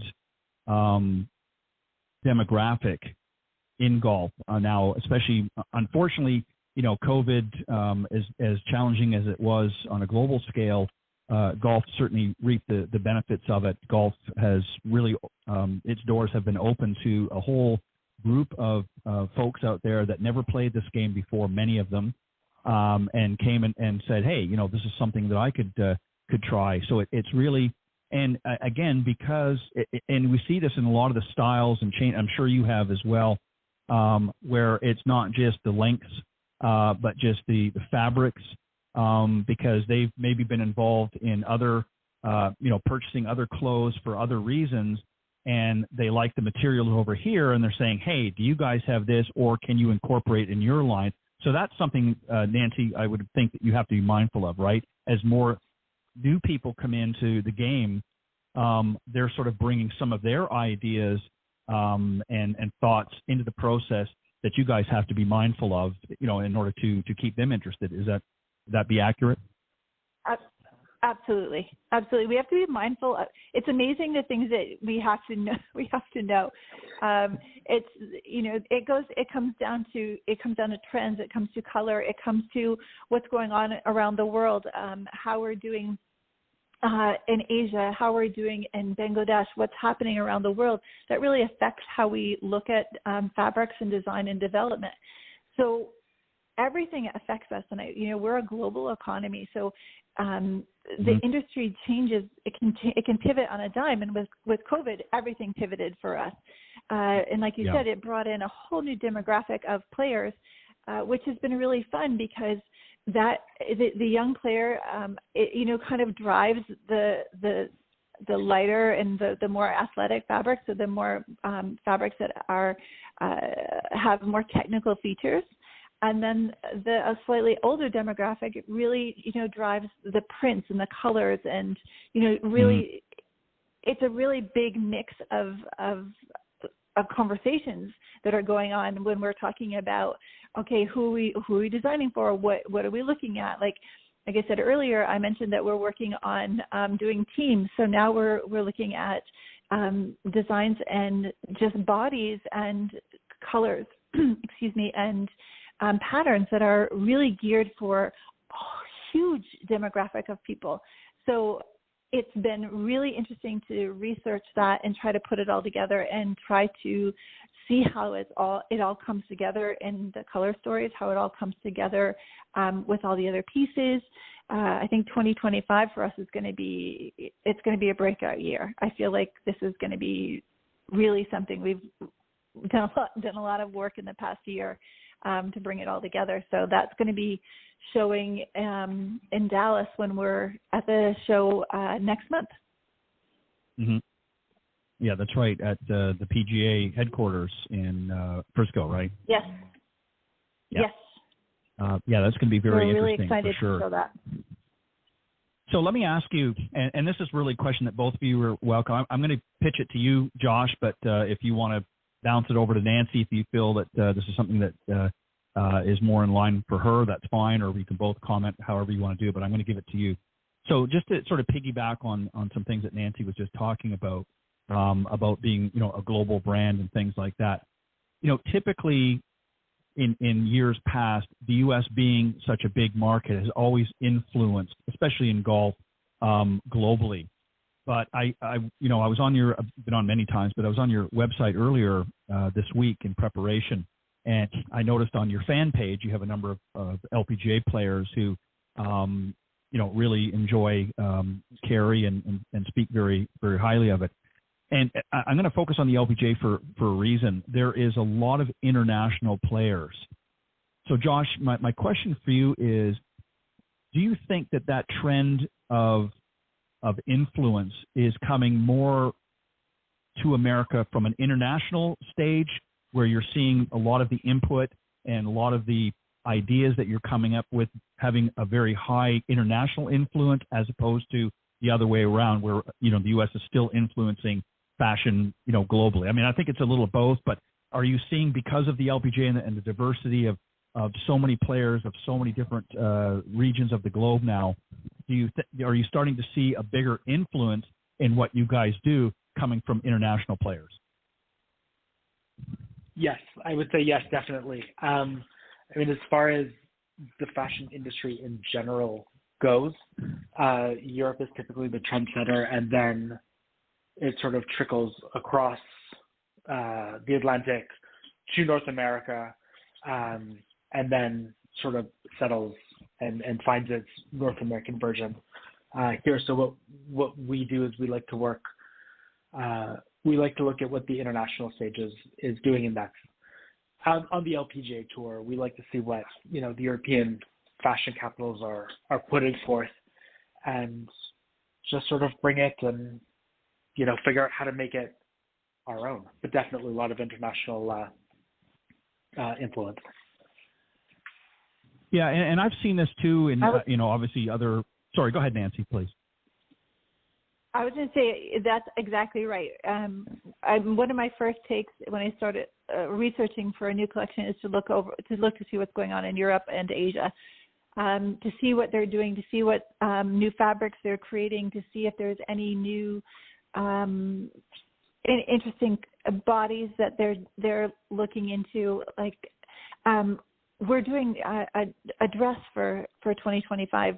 We created this amazing moisture wicking UV protectant dress to wear. Now, a couple of years ago, you probably wouldn't have even thought about wearing a dress to play golf.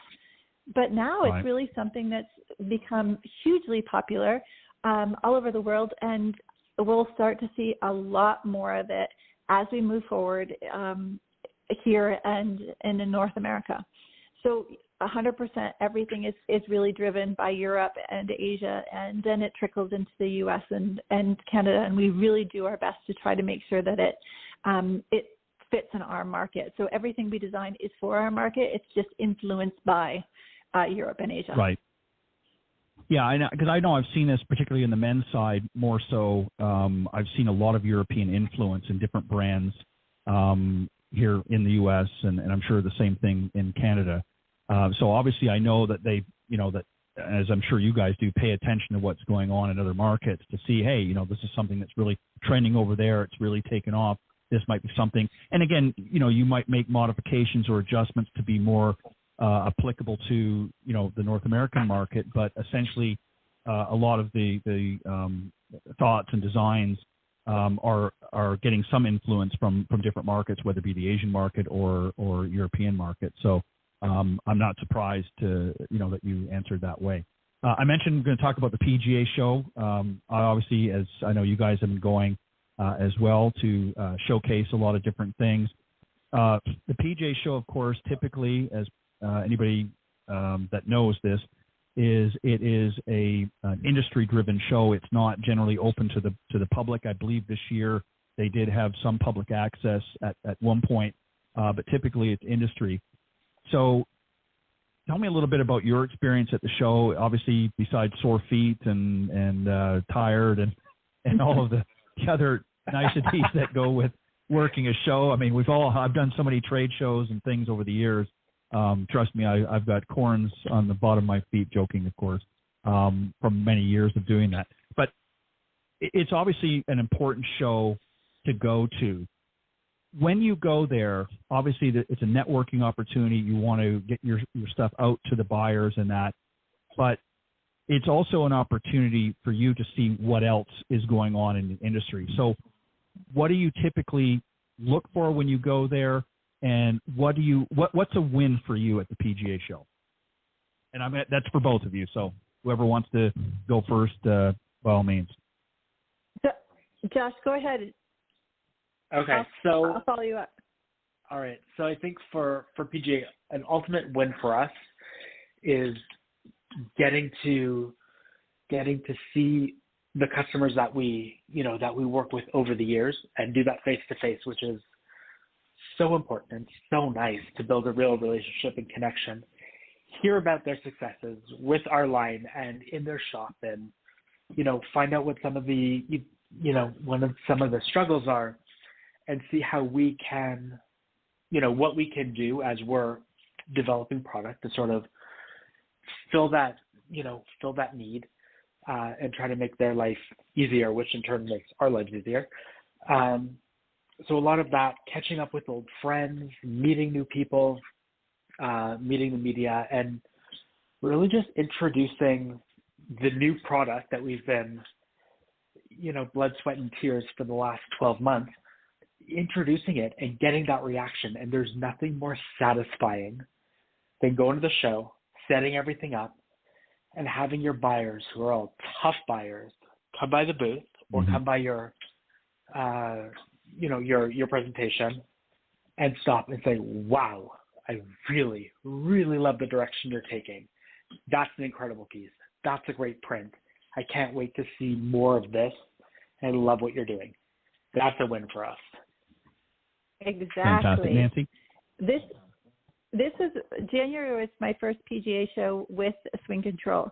And the response that we received and the amount of people in our booth and the people that, just stopped by to say hi, the media that stopped by to say hi and speak with us and to see the collection. We had people that, literally walked by and then backed up and were like, oh my gosh, what did you guys do this year? And it was really, really satisfying and just enlightening for me to really meet our buyers and to see our sales reps in motion, to see Josh in motion, which is always fun to watch him with everybody, and just really to get a feel of, are we on the right track? And yes, we really are moving in the direction that we want to go in, and it's been extremely well received. so for me, it's really about, like Josh said, you have 12 months of blood, sweat, and tears. I had about 4 months of blood, sweat, and tears to just pull it together and to get it out there. And it was just wow, the reception was amazing. And I couldn't, to be honest, I couldn't have asked for a better one. And for a designer, I think that's the most gratifying. It's really to see people's faces light up and go, oh my God, you really did something amazing. Because we don't get that very often. We don't get a chance to get out and see everybody, and we don't meet the sales rep. No. We're really in the office and kind of focused on, basically one thing. So when I, me personally, when I get out and I get a chance to meet everybody and see people that I've known for quite some time, for being in the industry for quite a while, but just to see the faces and to just put names with faces and just to really have them, give the feedback that we received is incredible. And it really does pull you through another 12 months, another season, it's not easy to go through hundreds of fabrics and colors and make sure, decide what colors we're going to put together. It's really, that stuff, I know it sounds silly, but it's really a lot of thought and process that goes into it. And every day it's just a constant, okay, are we headed in a direction? It's a constant, question about, are we doing the right thing for us? And that's where we get our gratification, and we get to know whether we really did a great job or we didn't. So I'm happy to say that for the PJ show in January, we did it. We were very well received. Yeah, and it was a good show. I was there this year, and I was probably one of the ones that went past your booth and backed up. So just in case you were wondering, it was probably, I was certainly one of them for sure. I always like. Perfect. Thank you. Personally. What was that? I said I wasn't going to mention you personally. No, that's true. No, I definitely did that. Because there's so much to say. I mean, let's be honest. There's so much to see there. You can't get everything in. But I have a number of people like yourselves who've been on the show, and I try not to be too intrusive when I do it. I mean, I know it's always nice to stop by and say hello and that, but I try to, people are busy and they're under a lot of, so I just like to go by and just say, okay, yeah, I really like that, or it looks good. And if they're not too busy, then, I'll poke my head in and say, hey, and say, glad you're here at the show and so forth. But you guys were pretty darn busy, so I didn't get a chance to do that. But I'll make a point of it for next season when you come back. But yeah, it's interesting because there is so much there, and it is a great opportunity to communicate with those who you're working with, buyers, that sort of thing, suppliers, whatnot, and to be able to, put a name for a face. Because unfortunately, we get caught in the office or we get on the Zoom calls and things like that. And, it's great. It gets business done, but you still like to be able to meet people in person and just have that sort of face-to-face communication. I think it's very important. And unfortunately, sometimes we get caught up in the technology and we forget to do that. So that's where the blood, sweat, and tears, as you said, pays off for the year before. And then also the sore feet that you're going to have from, working the booth and things like that. But it's all well worth it at the end of the day. So as we look into, obviously you're focusing on 2025 now, which seems kind of weird. People are probably thinking, well, we're still in 2024. We're only halfway through. But as I mentioned at the beginning of the show, you guys have to think ahead. So Josh, or rather Nancy, I'll go back to you. What's going to be the main focus? You said that's going to be kind of a banner year. Why do you say that? What do you think is going to be special about 2025? I think 2025 for us is going to be, it's going to be pivotal. Just for the fact is that we really spent a lot of time making sure the fabrics were stretchy and soft and really comfortable, but also making sure that the colors work together, making sure that we had many color stories within one big color story, so everything worked together. Lots of pieces, tops and bottoms that work together. Lots of combination pieces, outerwear, tops, bottoms, dresses. We are introducing 2 new dresses for 2025. One that's more technical and one that's more more of a day wear and golf wear. this great PK, nylon PK piece that I absolutely adore. The fit is amazing. So we really spent a lot of time with this, and talk about blood, sweat, and tears. Went over and over and over it, and we have about 7 fabrics that we created the designs for, the patterns for, and the color stories for. So that's going to be really interesting.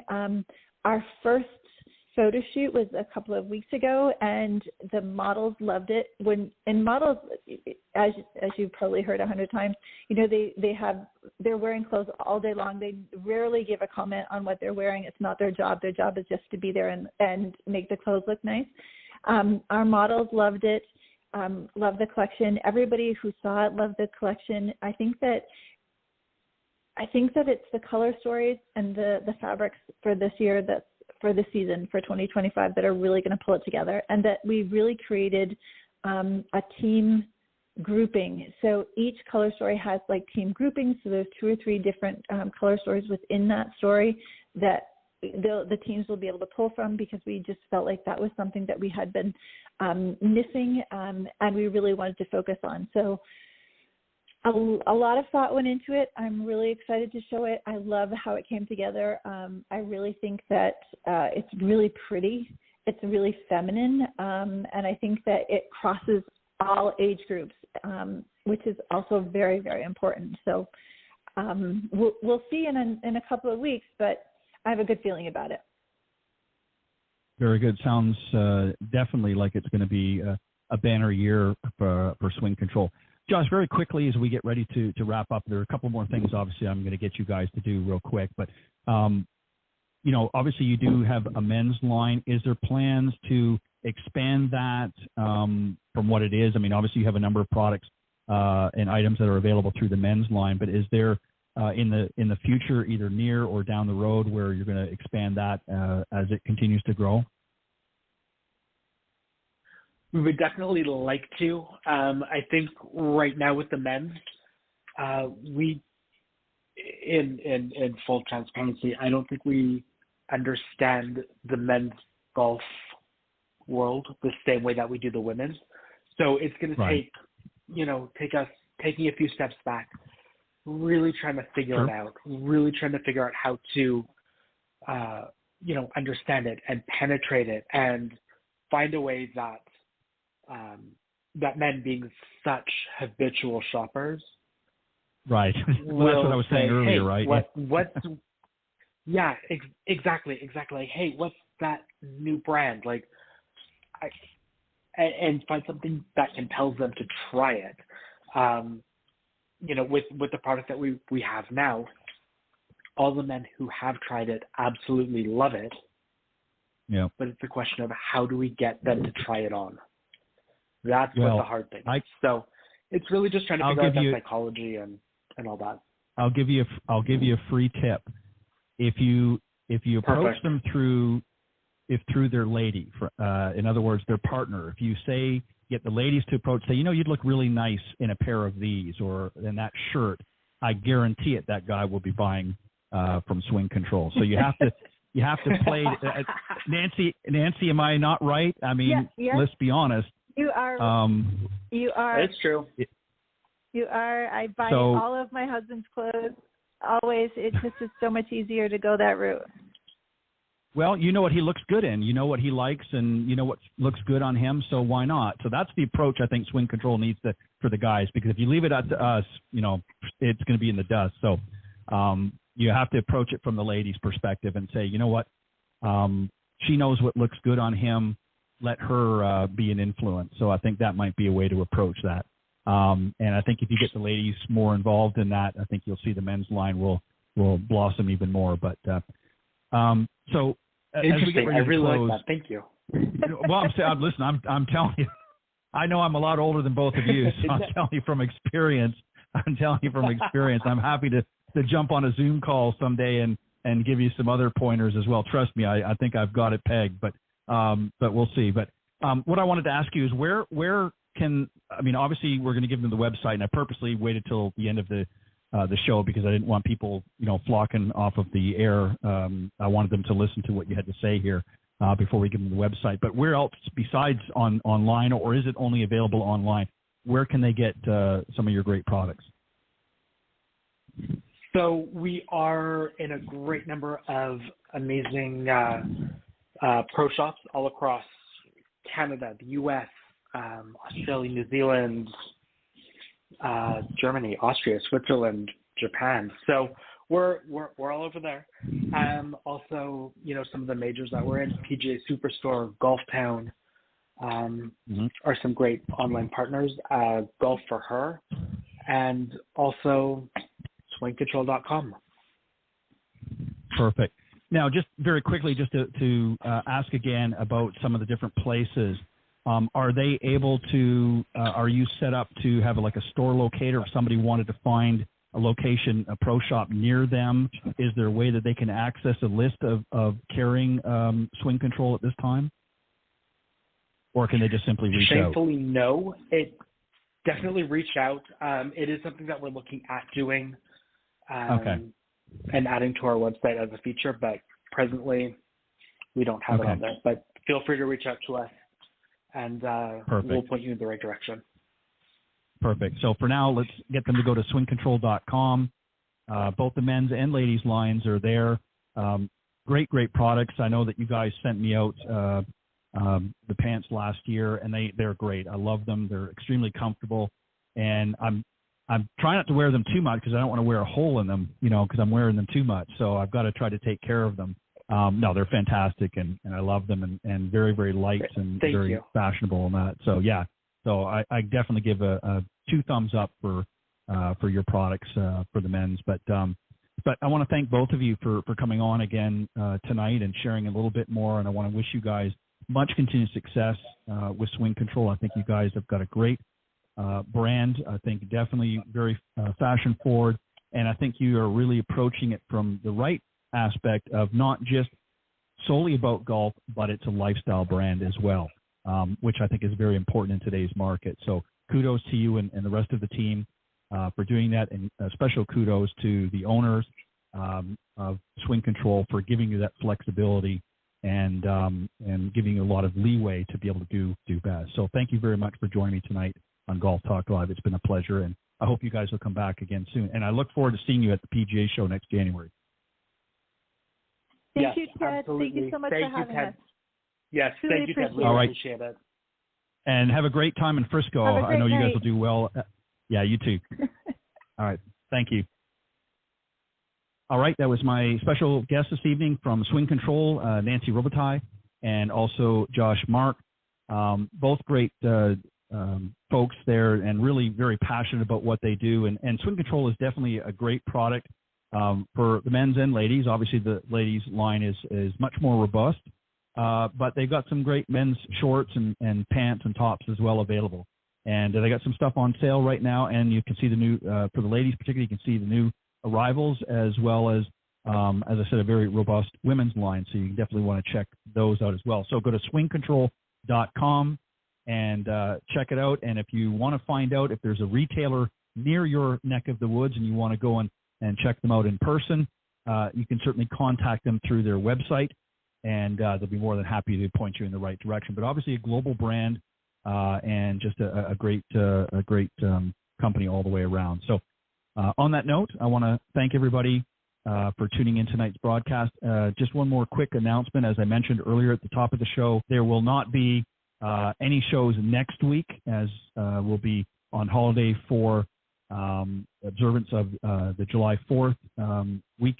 And I'll be coming back on the following week for 2 shows, and then I'll be off again for the week after for personal holidays. So a week off, week on, week off, as it were, for both shows. So on that note, I will see you in a week and a half's time, if you will, here on Golf Talk Live. God bless everybody. Special thanks to Clinton Wright and Pete Buchanan for joining me on Coach's Corner panel earlier. Thanks, guys, for doing a great job. And again, a special thanks to my featured guests from Swing Control. God bless everybody, and be safe this holiday. Happy 4th of July.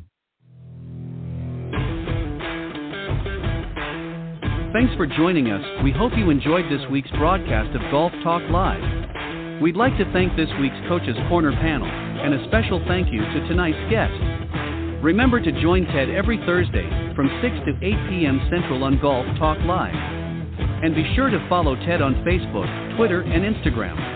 If you're interested in being a guest on Golf Talk Live, send Ted an email at ted.golftalklive@gmail.com. This has been a production of the iGolf Sports Network.